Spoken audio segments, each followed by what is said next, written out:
یەکێک لە ئادابەکانی مزگەوت ئەوەیە کە ئینسان چەنی هەنگاو زیاتر بنا بۆ مزگەوت ئەجر و پاداشتی زیاترە.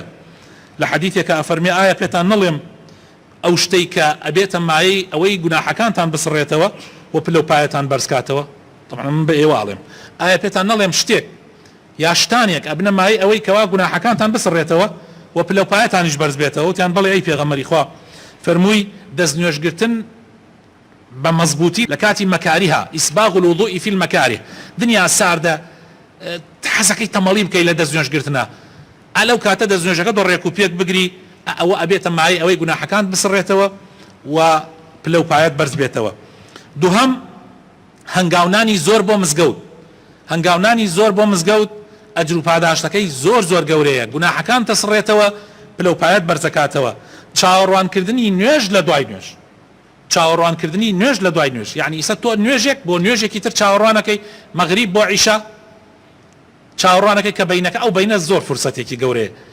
ساڵحین و پیاوچاکان ئەو بەینیان لە دەست نەداوە، ئەو بەینە مەغریب بۆ عیشا قورئانیان خوێندووە زکریان کردە تا عیشا ڕۆیشتنەوە نانیان خواردووە.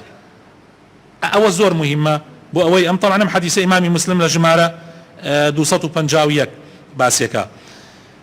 لە حەدیث هاتووە ئەفەرمێ زۆرترین ئەجر کێ دەسێکەوێ لە مزگەوتە؟ زۆرترین ئەجر ئێستا بۆ نمونەی هاتوون بۆ مزگەوت کێ زۆرترین ئەجری دەسەکەوێت؟ ئەوەی کە ماڵەکەی دوورترە و هەنگاوی زۆرتری ناوە، ئەوەی کە ماڵەکەی دوورترە و هەنگاوی زۆرتری ناوە. ئەمیش هەر ئیمامی مسلم ئەیگەڕێتەوە.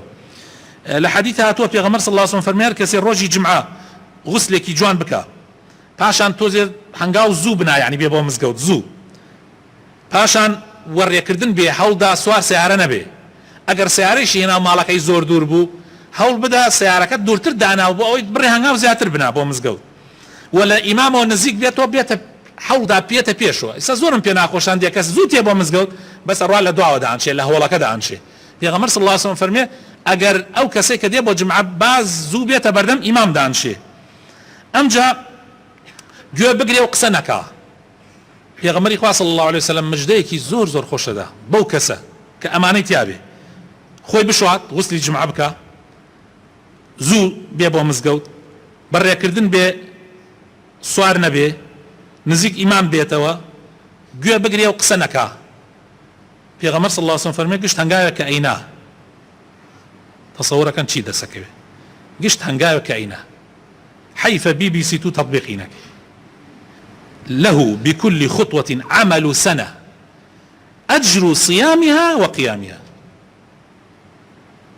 يعني يك صال تو چەند یەک ڕۆژوت گرت بێ و چەند شەو نوێژیت کرد بێ ئەجری گشت هەنگاوێکی ئەجرەوەت گشتی دەسەکەوێت.